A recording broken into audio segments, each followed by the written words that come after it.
Well, Republicans are calling this year's General Assembly session a win, but Democrats say it was a missed opportunity. News 18's Kayla Sullivan reports what went wrong and what went right this session, according to the two parties. Kayla?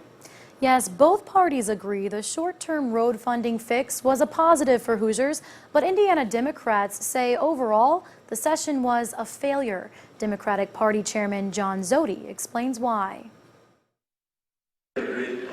Democratic Party Chairman John Zody says from civil rights to education to road funding, the Indiana General Assembly did not make enough progress this session. This very moment in Indiana, it is still legal to be fired, not served, or evicted from your home if you're a member of the LGBT community, and that is wrong. Both chambers were guilty of not taking action on LGBT-related bills. Republican senators pulled a proposal that would extend LGB rights without protecting transgenders, but passed a hate crime bill taking LGBT people into account.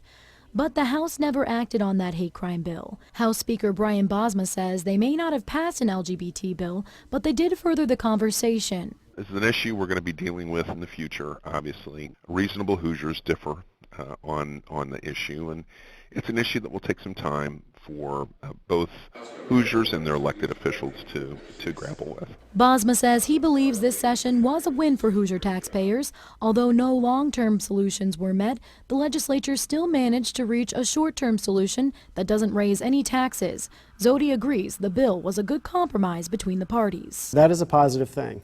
But when you look at everything else, education and really the issue concerning civil rights, the governor is calling it a win, and I think that just shows how out of touch he is.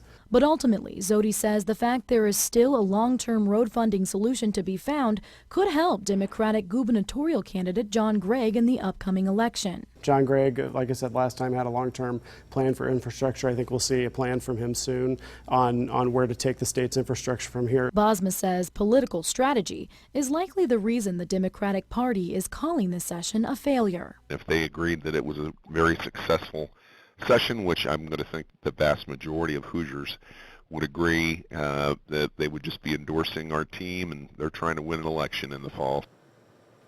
Now, Bosma says some other successes this session included a panel to figure out how to replace I-Step and a way to reduce the sale of drugs used to cook meth. For more information on those bills, go to our website at WLFI.com. Kayla Sullivan, News 18.